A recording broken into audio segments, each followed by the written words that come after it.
kuburan dihancurkan, para habaib difitnah, para zuriat Nabi besar Muhammad difitnah. Kalau emang tidak suka, maka gak usah memfitnah, diam aja. Ataupun kalau sudah memfitnah, gak suka dan juga memfitnah, jangan main fisik, apalagi sama kuburan. Salah apa kuburan dengan kita? Sampai kita gak suka dengan habaib, kuburannya kita hancurkan. La haula wala quwata illa billah.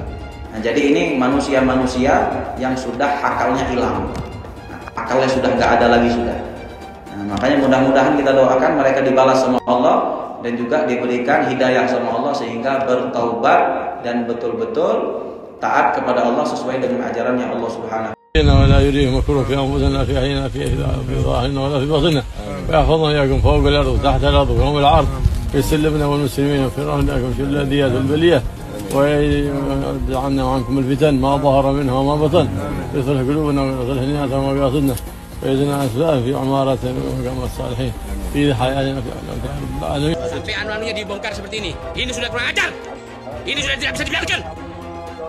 Kalian, demi Allah, kami akan sihat dengan kalian. Kami akan datang maksud. Kurang ajar. Kau kira kau tua kau yang terlalu ha? Iblis kau. Setan yang calo kau. Kurang ajar.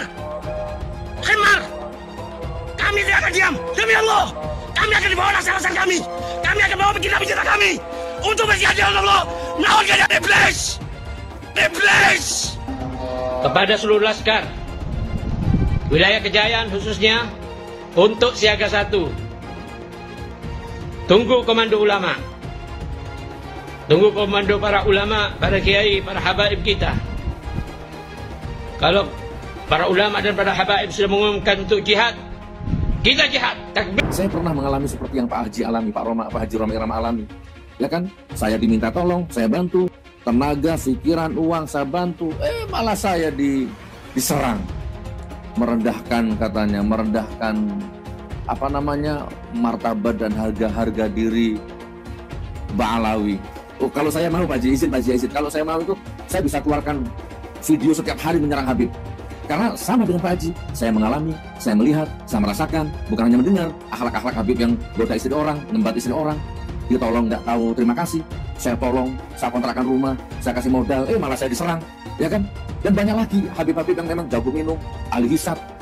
Saya melihat sama dengan Pak Haji. Habib itu bukan durian. Itu orang zaman yang dibawa oleh Belanda. Terus saya ini orang yang pertama kali mungkin yang tidak percaya dengan adanya Ba'alawi dan Habib. Hati-hati jangan sampai kita ini dekat kepada orang zaman bahaya yang menghabiskan kiai-kiai Nusantara. Itu salah satunya ya para Habib. Nah, karena satu-satunya negara komunis Timur Tengah itu kan di zaman. Rizik harus ditangkap karena dialah yang membuat keonaran di Indonesia. Jadi kadang ada orang kelompok yang merasa lebih baik dari yang lain, itu adalah junudu iblis, adalah pasukan iblis. Yang sekarang ini di Indonesia itu komandannya ada 2. Yang pertama Rizik, yang kedua Bahar Dumit. Betul. Itu komandannya. Tangkap si Rizik itu. Dia yang membuat keonaran. Saudara kita dari Banser bonyok mukanya, betul? Ada yang robek mukanya. Kita sudah laporkan dari Nahdlatul Ulama, dari Ansor, dari Banser, tapi sampai sekarang belum ada dari Kapolres Tangerang memberikan press release bagaimana kasus ini kemudian diselesaikan oleh Kapolres. Ngaku sebagai ketua Sufi dunia, sholat kagak pernah, Jumat tetangganya nggak pernah lihat. Ini masih ada aja yang percaya. Joget ulang tahunan kayak anak-anak muda katanya Sufi dunia, yang model begini masih ada yang percaya di Indonesia, saudara. Ini tasawuf bukan tasawuf Imam Ghazali, ini bukan tasawuf daripada tasawufnya Junaid al-Baghdadi. Orang nggak sholat masih dihormatin, orang nggak sholat malah makamnya dibangun. Udah dibangun, ngecor-ngecor makam orang-orang kampung. Dia dulunya buyutnya wakaf kagak di tempat itu, betul? Kalau orang-orang situ pada wakaf dulunya dimakami di situ. Itu pun mereka tidak berani membikin gedung.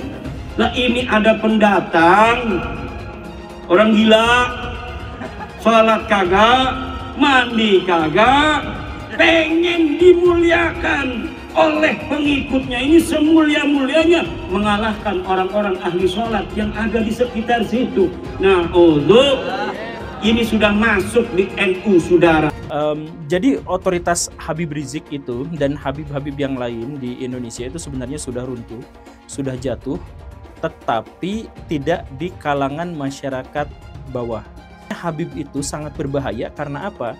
Karena satu, dia mengaku sebagai keturunan Nabi. Dua, dia mengaku bahwa keturunan Nabi itu maksum. Justru Habib-Habib ini mengajarkan kalian itu putus asa. Wah, kalian tuh harus putus asa. Kalian tuh harus tidak bisa apa-apa. Kalian tuh wajib mengimani bahwa kalian itu pasti masuk neraka, kecuali dengan syafaat dan bantuan dari kami keturunan Nabi. Sama seperti kemarin, saudara-saudara. Berkali-kali kita punya guru, Habib Rizik, saya, Habib Hanif, Habib Zain, Habib Alwi. Dari dulu udah bilang, laskar setan, stop, jangan adu domba antara habaib kiai. Jangan tolak-tolak habaib. Nah, nggak denger nasihat. Akhirnya kemarin di Tangerang, udah saya bilang, kan kalian duluan yang mau bikin penolakan. Saya tantang kalau nggak usah nolak-nolak, langsung aja adu satu lawan satu. Langsung maju berhadap-hadapan. Udah jelas mereka telah merencanakan ada surat penolakan di grup WhatsApp, grup PWILS Banten. Dulu namanya PKI, sekarang bukan PKI. Sekarang namanya Laskar Setan. Sekarang namanya Begal Nasab. Begitu-begitu, saudara. Enggak pakai PKI, saudara. Tapi gerakannya nyata. Mengadu domba ulama, mengadu domba kiai dengan kiai, mengadu domba Habib dengan Habib, mengadu domba Habib dengan kiai. Makanya PKI paling gak suka dengan namanya Habib Rizik atau siapapun yang dekat dengan Habib Rizik, termasuk Habib Bahar, Habib Alwi, saudara, bahkan Habib Zain, saudara. Enggak, pokoknya dekat dengan Habib Rizik ini semua mesti dihabisi, mesti dihina, mesti dicela. Karena selama ada para habaib dan ulama yang istiqomah, PKI tidak akan pernah bisa bangkit, saudara. Karena habaib dan ulama istiqomah siap berada di barisan paling depan untuk menghancurkan PKI kapan saja. Polresta Tangerang, saya sampaikan kepada kalian, kalian harusnya adil. Giliran si penyusup bikin laporan, secepat kilat dari penyelidikan langsung naik penyelidikan, cuma 3 hari selesai. Kita bikin laporan duluan, sampai sekarang nggak tahu kemana laporannya. Pengecut! Harusnya para penyusup-penyusup yang bikin umat terpecah belah, mereka masukkan ke dalam penjara. Tapi tidak, saudara. Walaupun mereka mau melapor, jangan saya sampaikan dari PWILS, jangan kalian ancam kami dengan penjara, jangan ancam saya dengan penjara. Penjara yang kalian anggap menakutkan, bagi saya permainan. Penjara yang kalian anggap neraka, bagi saya adalah surga, saudara.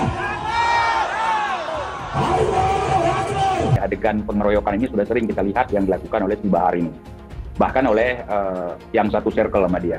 Dengan adanya PWILS ini sangat membantu sekali kepada masyarakat, terlebih yang ada di sekitaran markas mereka. Kalau sekarang mereka mau persekusi kiai, mau persekusi bangsa pribumi, mikir 2 kali. Mereka seperti sekarang nih kita lihat, yang mereka berani ngehajar itu, ngeroyok itu kan, kalau tidak salah itu mukibinnya sendiri, Bang. Singa jangan kau colek. Kalau kau colek, dimakan kau sama tulang-tulangnya. Betul? Kalau nggak mati, saudara, mati dimasak sama umat dan masyarakat. Paham? Kami menyampaikan kepada aparat penegak hukum segera tangkap Bahar bin Smith. Karena kalau tidak ditangkap, masyarakat akan menempuh inisiatif sendiri untuk mendapatkan keadilan yang sesungguhnya. Bahar bin Smith ikut serta dalam pengeroyokan terhadap salah satu anggota Banser atas nama Wira. Sampai di sudut-sudut rokok, dan korban menyebutkan pelaku utamanya adalah Bahar Smith. Maka atas kejadian ini kami menghimbau kepada aparat penegak hukum untuk segera tangkap dan penjarakan Bahar Smith. Ini tidak bisa dibiarkan. Sekali lagi kami tegaskan, tangkap dan penjarakan Bahar bin Smith. Dan kami juga menegaskan agar PBNU, Pengurus Besar Nahdlatul Ulama, dan Pengurus Pusat GP Ansor untuk segera memberikan atensi ke Mabes Polri guna melakukan percepatan terhadap langkah-langkah hukum menurut ketentuan undang-undang yang berlaku. Saya kan udah bilang kemarin, andaikan ada yang berani bubarkan ini pengajian di malam, andaikan PBI berani datang bubarin, demi Allah ini Tangerang akan saya jadikan kuburan tempat tumpah darahnya mereka, saudara. Kalau nggak terima sama ceramah saya, jangan ancam atau datang ke panitia. Datang ke saya, mau ancam-ancam saya, mau penjarakan saya. Itu Bahar itu yang nyeret. Bahar. Pukul juga. Bahar yang ngehantem ya. Sama Bahar diapain aja? Lebih parah lagi. Jadi menurut saya rasional saja. Tidak mungkin ada Habib namanya Ubaidillah. Tidak mungkin ada Ahlul Bait namanya Ubaidillah. Bung Karno tuh tidak bersahabat dengan Habib. Sejak kapan kita jadi budaknya orang-orang zaman? Saya sebagai anak bangsa tersinggung, apalagi cerita-cerita hurufatnya itu bisa nurunkan emas. Ada seorang Habib itu minta uang ke Kiai di Jawa Tengah gitu, ketika minta 40.000, saya 40 juta, saya hanya punya 10 juta, ditempeleng katanya. Astaga. Oh iya. Lalu di Madura itu ada seorang punya istri cantik, kalau kamu ingin masuk surga, keturunanmu diminta istrinya, dibolehkan. Seorang Habib yang gila itu lebih mulia dari 70 kepala kiai gitu kan ada. Nah ketika cerita itu beredar kan ada yang berteriak tuh, Habib yang dari Habib yang rambut perak itu sama Habib Rizik, coba tunjukkan kepada saya, akan saya hajar sendiri kalau ada Habib begitu. Dikeluarkanlah omongan Habib Taufik, omongan ini, semua video-video itu keluar, semuanya video bohong. Kayak video-video tadi, enggak dihajar tuh gitu. Sudah disebut ini alamatnya, ini namanya, tanggal sekian, ngomongnya ini sih, enggak ada dihajar, katanya mau dihajar sendiri. Saya bisa memadamkan neraka jahanam. Kalau ini sulit Anda pahami karena pemahaman Anda sangat terbatas tentang syariat Nabi Shallallahu Alaihi Wasallam, Anda perlu tanya. Jangan Anda langsung memvonis orang-orang saleh. Anda akan malu dan Anda dicap sebagai orang yang kurang ajar sama aulia. Anda gak paham kok langsung memvonis. Beliau bisa mi'raj, terbang ke langit, tapi mi'rajnya tanpa buruk, SpaceX, apalagi Citylink. Beliau mi'raj hanya pakai jubah, udah mirip Piccolo. Dan yang paling menakjubkan, beliau mi'raj nggak cuma sekali, 10 kali. Bayangkan, 5 kali lagi beliau mi'raj, itu setara dengan jumlah trofi Liga Champions Madrid. Antum berpikir, ini terlalu mengada-ngada, di luar nurul. Itulah yang namanya karomah. Jangan pakai logika, antum hanya perlu iman dan kebodohan. Ente semua bohong, Ji. Ente mengarang cerita tentang kebangkitan PKI, sementara PKI leluhur ente sendiri. Ente gembar-gemborkan. Banyak ini ante-ante Belanda. Ternyata ante Belanda datuk lu sendiri. Kemudian ente teriak-teriak. Orang-orang, ulama yang nempel dengan pemerintah itu ulama su, nggak boleh diikuti. Ternyata datuk ente, Utsman bin Yahya, ante Belanda. Udah ante pemerintah, kafir lagi. Udah ante penjajah, kafir lagi. Itu memilukan. Saudara, apa ini yang mengharuskan kita untuk ikut si Rizik ini? Ente bilang ulama-ulama yang berada di pintu sutroh mereka-mereka yang bersahabat, yang dekat dengan pemerintah udah masuk, kata kau. Sementara yang kita cek Datuk kau, Utsman bin Yahya, dekat dengan Belanda. Belanda itu kita tahu penjajah kafir lagi, musuh leluhur kami, bukan leluhur kau, leluhur kami. Jadi jangan sampai kau sama-samakan. Belanda itu musuh leluhur kami, bukan musuh leluhur kau. Leluhur kau itu muhibbin Belanda. Indonesia natijah min nataij Tarim. Indonesia ini adalah buah dari gerakan dakwah ulama Tarim. الخير والنور الذي وصل إلى إندونيسيا بواسطة العلماء من آل بيت النبي محمد الذين هاجروا من تريم من حضرموت إلى إنديا ثم إلى إندونيسيا. Islam yang ada di Indonesia ini adalah sumbernya daripada ulama dan ahlul bait yang dari kota Tarim Hadramaut yang hijrah dari negerinya mampir ke India kemudian datang ke Indonesia. ولو جئنا ونظرنا في سيرته وتاريخه ولسانه لوجدنا ذلك الاتصال قديما ارتباطا وثيقا لا ينفك. Kalau kita kembali ke sejarah kita yaitu Wali Songo yang mana mereka itu dari Tarim Hadramaut, maka kita akan sadar Indonesia dan Tarim tidak bisa. Yang merendahkan Ahlul Bait, cucu Nabi, kelak akan bertanggung jawab di hadapan Rasulullah Sallallahu Alaihi Wasallam. Belajar dengan kami Ahlul Bait, walaupun Bahlul lebih utama daripada 70 ulama atau kiai. Bahwa saya Habib derajatnya lebih tinggi, bahwa saya Habib lebih mulia, bahwa bagaimanapun buruknya saya, maka saya tetap yang memberi syafaat kepada kalian semua. Jadi surga dan neraka itu sangat bergantung pada apakah saya meridhoinya atau tidak. Ada di kalangan para habaib itu yang sampai mengatakan bahwa bahkan ketika ada orang yang ahli maksiat, ketika dia tidak taat formulasi agama, dia tetap bisa masuk surga dengan jalur VVIP kalau mencintai golongan kami dan lain sebagainya. Sebenarnya betulkah sih nggak sambung nasab Ba'lawi ini? Betul Pak, nasab Ba'lawi ini tidak tersambung, dan saya sering ditanya apakah bertanggung jawab nanti di akhirat. Saya katakan berulang-ulang, saya bertanggung jawab di akhirat bahwa Ba'lawi ini bukan turun Nabi secara ilmiah. Haplog grupnya saja itu sudah melenceng, tapi masih kekeh ingin disebut sebagai turunan Nabi. Ketika kitab nasab tidak ada yang mencatat mereka, kenapa mereka masih mau ngaku turunan Nabi? Ketika kitab sejarah sama sekali tidak mencatat nama-nama leluhur mereka, kenapa mereka masih mau mengaku sebagai keturunan Nabi? Orang-orang yang mengaku keturunan Nabi ini memang mendapatkan privilege tertentu dari masyarakat.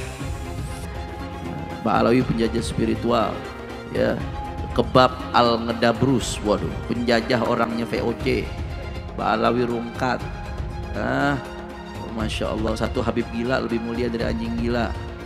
La ilaha illallah. Kalau berisik dengan suara Habib, azanin aja, ketawain aja, ketawain. Setan tuh ngajak orang sesat. Dari dulu gak ada ulama yang membatalkan nasabnya Ba'lawi, gak ada ulama yang membatalkan nasabnya para habaib. Sekarang muncul Imad, muncul Abbas, Raja Dangdut ikut-ikutan. Jawab yang kompak, kacau atau tidak? Yang mengajarkan kesesatan apa namanya? Kurang kompak apa namanya? Ini Imad mengajarkan kesesatan, berarti Imad. Kurang kompak, Imad. Abbas buntet mengajarkan kesesatan, berarti Abbas. Ya Allah, hati-hati Bapak Ibu. Yang suka ngajak sesat apa namanya? Apa namanya? Nah ini Imad berarti, Abbas buntet berarti, Roma Irama berarti setan. Takdir Allah dibicarakan, apakah begini dan begitu. Sifat Al-Quran itu apakah makhluk Allah atau bukan. Kenapa yang dibahas itu adalah hal yang semacam itu? Detik ini ketika saya sedang ngomong di sini, ada orang-orang Cina yang sedang bikin komputer super, komputer kuantum. Dan kalau misalkan itu sudah mewujud, maka mereka bisa menguasai dunia. Di Jepang dan di Korea sekarang sedang bikin nanoteknologi. Amerika Serikat sedang mengembangkan AI. Coba saya tanyakan, Perintah Allah adalah untuk membahas hal-hal seperti itu, mengkaji hal-hal seperti itu, mengkaji ayat-ayat kauniyah, membahas tentang ciptaan-ciptaan Allah. Tapi kita tidak melakukan seperti itu. Yang kita lakukan adalah ngebahas tentang Allah, tentang takdir, tentang perbuatan Allah, lalu kita klaim sama-sama, kamu masuk neraka. Itu kan gitu kan kita tuh sekarang tuh kan, itu perbuatan-perbuatan Allah, tapi malah kita yang mengklaimnya. Kamu masuk neraka, kamu masuk surga, kamu selamat, kamu tidak selamat, dia syahid. Tahu dari mana itu? Itu kan perbuatan-perbuatan Allah, tapi itulah yang jadi bahan perdebatan kita. Perdebatan kita di ruangan ini sekarang. Taubat kalian semua. Itu leluhur kami Al-Faqih Muqaddam. Mi'raj satu malam 70 kali. Rasulullah sallallahu alaihi wasallam hanya diizinkan Allah mi'raj ke Sidratul Muntaha seumur hidup 1 kali. Ketika ada orang mengatakan bahwa moyang kami bisa mi'raj 1 malam 70 kali, ini telah merendahkan Rasulullah, telah menghina Rasulullah sallallahu alaihi wasallam. Ada lagi berita-berita khurafat. Leluhur kami kalau tidak malu sama Allah dapat memadamkan api neraka cuma dengan kelingking. Menghina Nabi sekarang menghina Allah subhanahu wa ta'ala. Banyak lagi cerita seperti itu. Leluhur mereka semuanya wali, bisa nurunkan emas dari langit. Yaman itu negeri paling miskin di Timur Tengah. Bagaimana kita percaya dia bisa turunin emas dari langit? Nah, ini membuat satu faktor menguatnya saya, keraguan saya tentang apa iya cucu Nabi ini kayak begini. Dari 3 disiplin ilmu ini, menurut sejarah, menurut ilmu nasab, menurut ilmu filologi, menurut ilmu DNA, maka muncullah hakul yakin bahwa Ba'alawi bukan keturunan Nabi Sallallahu Alaihi Wasallam.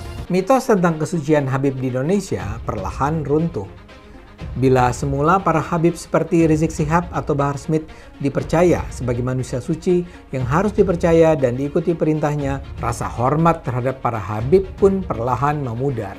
Di beberapa daerah saat ini berulang kali terjadi pembongkaran makam Habib Keramat. Pembongkaran makam ini adalah bagian dari gejala lebih besar pembongkaran kepalsuan tentang Habib sebagai keturunan Nabi Muhammad. Para Habib di Indonesia tidak bisa dianggap sebagai keturunan Nabi Muhammad. Para Habib seperti Habib Rizik Syihab atau Habib Bahar Smith justru melanggar ajaran Islam. Sudah saatnya masyarakat Indonesia tidak lagi percaya pada mitos-mitos tentang Habib sebagai keturunan Nabi yang suci. Habib Bahar berkata, satu Habib lebih utama daripada 70 kiai. Yang ngomong bukan Bahar bin Smith. Itu saya lagi buka kitab. Bukan lagi ceramah, saya lagi ngajar santri, biar santri ini tahu Thariqah Ba'alawi, Syarifun Wahidun, satu Habib, afdal min 70 aliman, lebih utama daripada 70 alim. Satu kaki Habib itu lebih tinggi, lebih mulia dari 70 kepala kiai, kan gitu. Itu kan penghinaan betul. Kalau orang tidak terhina dengan ini, saya kira tidak, rasa kebangsaannya rendah. Karena itu dinyatakan, harusnya ditegur lah. Habib itu meskipun mabuk, berzina, itu jangan dimarahi. Karena kalau Habib itu pasti masuk surga. Nah, yang begitu itu membodohi bangsa Indonesia. Habib gila pun, kalau turun Nabi gila sekalipun tidak apa-apa itu masuk surga, kan gitu. Kalau kayak Indonesia tuh apa? Kamu kan kalau tidak ada Habib, kamu nyembah batu, katanya. Masa iya begitu? Saya ini enggak tahu ya sejak kapan munculnya Habib ini sebagai kelas sosial yang tinggi gitu ya. Ba'alawi kalau bagi saya bukan gitu ya, bukan turunan Nabi karena dari filologi jelas ya. Kemudian dari historik jelas. Kemudian juga DNA yang terakhir itu. Belajar sama satu Habib sama ukurannya belajar dengan 70 kiai, sama ukurannya belajar dengan 70 kiai, gitu loh Habib. Satu Habib, walaupun Habibnya jahlun maksudnya bodoh kata Iwa, walaupun Habibnya jahlun maksudnya bodoh kata Iwa, itu ukurannya perbandingannya amat 70 kiai yang alim. Itu ukurannya perbandingannya amat 70 kiai yang alim. Perbandingannya. Sayyidul Imam Faqih Muqaddam di dalam manaqib sejarah hidup beliau diceritakan bahwa Al-Imam Faqih Muqaddam adalah orang-orang yang besar, beliau adalah orang-orang yang hebat. Bahkan diceritakan beliau pernah mi'raj, saudara-saudara, bertemu dengan Allah dalam satu hari 70 kali, saudara-saudara. Bertemu dengan Allah dalam satu hari 70 kali, saudara-saudara. Kalau aku tidak malu kepada Allah Ta'ala, maka neraka Jahannam itu akan aku matikan. Kalau aku tidak malu kepada Allah Ta'ala, maka neraka Jahannam itu akan aku matikan. Al-Hamid ngeluarin rantai emas dari langit. Wah. Keramatnya Al-Hamid tuh, ngeluarin rantai emas dari langit sampai ke bumi. Lagi ngobrol sama kakaknya Al-Muhdhar nih, Syekh Umar Muhdhar. Ayo wahai Syekh Umar Muhdhar, dilihat keramatannya, nurunin rantai emas dari langit sampai ke depan dia. Ini Habib Syekh Umar Muhdhar ketawa doang.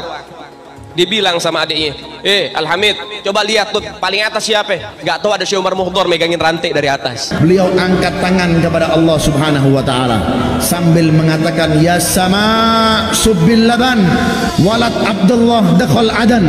Wahai yang menciptakan langit, yaitu Allah, turunkan hujan susu. Turunkan hujan susu. Dihujani apa? Susu. Subbil laban, hujankan susu. Walad Abdullah dakhal adan, karena saya anaknya bapak saya Habib Abdullah bin Abi Bakar mau masuk ke kota ini. Gak lama dari selesai doanya beliau langsung hujan susu. Masya Allah. Ada muridnya Habib Salim Jimdan namanya Abdurrahman. Nih Bang Maman, kalau kita panggil Bang Maman. Bang Maman ini sholatnya berantakan. Bang Maman ini maksiatnya luar biasa, ibadah kocar kacir. Habib Salim Jimdan dikabarin sama muridnya, Beb, Maman meninggal. Sebelum ditutup, habis beliau tulis, ditaruh ke kertas, beliau bilang, Man, gue tahu lo ibadahnya berantakan, tapi lo cinta sama dzurriyyat Nabi Muhammad, ikhlas dari dalam hati. Nanti kalau malaikat Munkar Nakir datang nanya pertanyaan kubur, jangan lo jawab, Man, lo kasih surat dari gue, lo masuk surga tanpa hisab. Umat Islam mulai gaya, mulai mengkoreksi Habibnya, mulai mengkoreksi Habibnya, mulai mengkoreksi ulama-ulama dari anak cucu Nabi Muhammad SAW. Orang yang seperti itu mirip dengan iblis. Orang yang seperti itu mirip dengan iblis. Sudah dijelaskan, orang yang mati bawa benci sama keluarga Nabi, bukan hanya umat Nabi dia keluar, saudara. Bukan hanya keluar dari umat Nabi, sampai dia keluar dari agama, keluar dari Islam, saudara sekalian. Artinya apa? Tidak ada kesempatan mendapatkan pertolongan dari baginda Nabi Muhammad. Man ahabbahum ahabbahallah. Siapa yang cinta dengan keluargaku para habaib, dzurriyyat Nabi Muhammad, ahlul bait Nabi, maka dia akan dicintai oleh Allah. Wa man abghadahum abghadahallah. Siapa yang benci kepada keluargaku, maka dia juga akan dibenci oleh Allah Subhanahu wa taala. Rasa kebanggaan saya terhadap Indonesia itu ternodai oleh sikap-sikap beberapa habaib dan para pejuang Indonesia itu diremehkan. Misalnya cerita bahwa proklamasi kemerdekaan Mei 17 Agustus itu karena bisikan Habib tertentu kepada Bung Karno, itu kan tidak pernah ada dalam cerita itu. Tidak ada Habib, cerita Habib ini tidak pernah ada di dalam sejarah, kecuali dulu menjadi Usman Yahya itu menjadi muftinya Belanda yang mengharamkan kita melawan Belanda. Justru itu Habib yang jelas itu tertulis dalam sejarah. Kalau Habib berbisik ke Bung Karno kapan? Dan tidak pernah ada cerita itu. Nah kok sekarang lalu Habib, lalu para pejuang dihabibkan semua kan? Di Ponegoro, siapa lagi? Imam Bonjol. Wah, itu kebanggaan orang Jawa loh di Ponorogo itu. Lalu dihabibkan. Habib dari mana? Limited edition ini. Muka-muka impor. Kalau lo kan muka lokal. Hidung pesek, pipi tembem. Mata belok. Persis kayak celengan Semar. Sekarang ada disebut hal rame, dibicarain di TikTok. Saya punya kakek yang baru jelek-jelekin, Habib Utsman bin Yahya. Dia bilang antek Belanda. Zaman dulu itu Belanda luar biasa loh. Dan Habib Utsman punya langkah. Beliau memang dalam kitabnya Manhajul Istiqamah ada membahas untuk tidak ada pemberontakan. Tapi bacanya yang jelas, jangan cuma pas garis itu aja. Itu di situ disebutkan. Bahkan bukan cuma Habib Utsman, dulu almarhum Kiai Haji Hashim Asy'ari juga begitu. Bahkan bukan cuma Habib Utsman, dulu almarhum Kiai Haji Hashim Asy'ari juga begitu.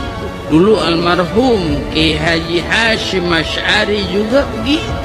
Ada namanya Kapiten Patimura. Kapiten Patimura ini adalah sosok kiai besar dari Maluku. Nama aslinya adalah Kiai Haji Ahmad Lusi. Memiliki pondok pesantren besar di Maluku, Indonesia bagian timur. Al-Habib Ali bin Abdurrahman Al-Habsyi Kuitang, beliau yang memfatwakan ketika tanggal 17 Agustus Soekarno membacakan teks proklamasi mendeklarasi daripada kemerdekaan di Indonesia. Beliau di hari Jumat itu, ba'da Jumat beliau fatwakan, sekarang saya fatwakan setiap tanggal 17 Agustus wajib pasang bendera merah putih di rumah-rumah kalian. Siapa yang nyuruh? Itu fatwa Habib Ali bin Abdurrahman Al-Habsyi Kuitang. Bendera merah putih, siapa yang memberikan instruksi kepada Bung Karno untuk membuat bendera merah putih sebagai bendera Indonesia? Itu adalah fatwa Al-Habib Idrus bin Salim Al-Jufri Palu Al-Khairat. Lambang negara Garuda, siapa yang buat? Al-Habib Asy-Syarif Hamid Al-Gadri dari Pontianak, keluarga baginda Nabi Muhammad. Lagu 17 Agustus, Pramuka, lagu syukur, siapa yang buat? Al-Habib Husin Al-Mutahhar dari Semarang, dzurriyyah baginda Nabi Muhammad. Jadi Anda jangan berpikir, ini habaib di Indonesia jasanya apa? Banyak, itu yang baru kecatat. Itu yang baru ketahuan. Masih banyak lagi daripada keluarga Nabi Muhammad yang tidak mau masuk buku karena perjuangannya ikhlas karena Allah dan Rasul. Siapa Imam Bonjol? Semua pasti bilang pahlawan. Betul apa enggak? Imam Bonjol pahlawan Indonesia bukan? Pahlawan nasional bukan? Sekarang siapa namanya Imam Bonjol? Al-Habib Muhammad Syahabuddin, beliau habaib dari kalangan bin Syahab. Imam Bonjol itu bin Syahab, masih daripada kakeknya Habib Rizik, saudara sekalian. Itu keluarga daripada Nabi Muhammad, keturunan Sayyiduna Muhammad. Habib Rizik, Habib Rizik guru NU. Habib Rizik, Habib Rizik idola NU. Indonesia terbesar di dunia. Bangsa ini akan aman, bangsa ini akan sejahtera, bangsa ini akan makmur selama anak cucu Nabi Muhammad SAW tidak diganggu, tidak diusik, dimuliakan, dicintai, disayangi. Karena apa? Ada doa dari kakeknya, pemimpin kita semua, baginda Muhammad Sallallahu Alaihi Wasallam.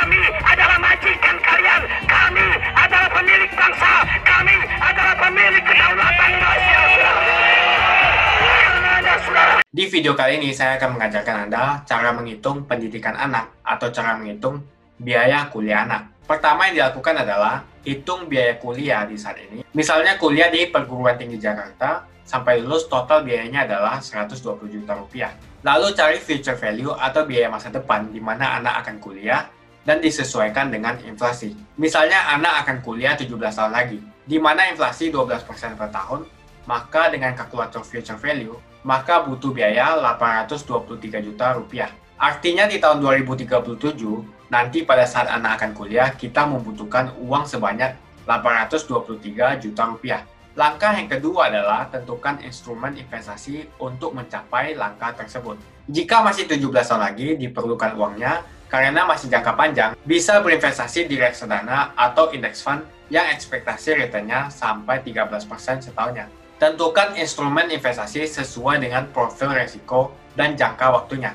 Jika anak kalian 3 tahun lagi akan kuliah, maka kalian juga bisa menggunakan metode yang sama dengan mengganti angka daripada investasi dan tahun di kalkulator finansial. Dengan kalkulator saving goal, ketemu angka kalian harus investasi 1,094 juta rupiah setiap bulannya. Ini artinya agar anak kita bisa kuliah di perguruan tinggi yang sudah kita tentukan tadi, kita harus investasi rutin selama 17 tahun sebesar 1,094 juta rupiah setiap bulannya. Kalau menabung di bank tidak melakukan investasi, bisa tidak? Bisa, tapi dengan asumsi 1,5% setahun, kita harus menabung rutin sebanyak 3,5 juta rupiah. Jauh banget kan bedanya? Makanya investasi diperlukan untuk mencapai tujuan keuangan kita. Dan semakin awal kita memulai, maka akan semakin ringan kita mencapai tujuan kita. Oke, kita mencoba opsi yang lain. Untuk mencapai dana kuliah, tapi bagaimana jika kita investasi sekali saja dan tidak pusing dengan dana investasi per bulannya? Dengan menggunakan present value calculator, maka ketemu angka 91,4 juta rupiah. Inilah kekuatan daripada compound interest atau bunga berbunga, atau return yang menghasilkan return lagi. Jadi pilihan untuk mencapai dana pendidikan anak di perguruan tinggi adalah sebagai berikut. Pilihan A adalah investasi rutin 1,094 juta per bulan selama 17 tahun. Opsi B adalah investasi 91,4 juta lalu diamkan selama 17 tahun. Pilihan yang ketiga adalah investasi rutin saja, dan ketika ada rezeki lebih, ditambahkan saja ke instrumennya agar tujuan keuangan lebih cepat tercapai. Salah satu contoh daripada index fund adalah Vanguard dengan simbol VOO. Index fund memberikan kalian exposure kepada 500 perusahaan teratas di Amerika. Tahun ini VOO naik 14,23% dan selama 10 tahun, VOO rata-rata setiap tahunnya mengalami kenaikan 13% setahun. Kenapa investasi di index fund sangat bagus? Jika index fund atau reksadana akan lebih stabil, dan ini saat yang sangat tepat untuk membeli karena jangka panjang selalu mengalami kenaikan, terutama market US. Apalagi saat ini kita di situasi lagi resesi, dan jika ekonominya sudah recovery, maka akan sangat bagus untuk pasar saham juga. Prinsip investasi saya adalah mempersiapkan segala kemungkinan yang akan terjadi di masa depan. Jadi ketika beneran jadi nikah dan mempunyai anak, maka hati kalian akan lebih tenang karena anak kalian sudah bisa kuliah di universitas yang kalian inginkan. Target saya mempersiapkan dana untuk anak saya kuliah di Monash University di Australia. Persis dengan logika berpikir dengan yang baru saja saya sampaikan, tidak semua orang mampu untuk berinvestasi banyak. Jadi jangan berkecil hati jika angka tidak besar, yang penting kita mulai dulu sekecil apapun. Dan yang paling penting adalah mulai investasi sekarang, karena ingat, waktu adalah teman terbaik untuk berinvestasi. Ini semua bisa dicapai dengan Anda konsisten menabung setiap bulannya. Semoga video ini membantu Anda untuk melihat kembali investasi Anda dan mengatur strategi Anda dalam memilih perusahaan yang akan Anda investasikan, dan memilih investasi sesuai dengan perkembangan market untuk 5 tahun ke depan. Dalam jangka panjang, ekonomi dan saham US selalu mengalami kenaikan. Kalau kalian suka dengan video ini, share video ini ke satu teman Anda.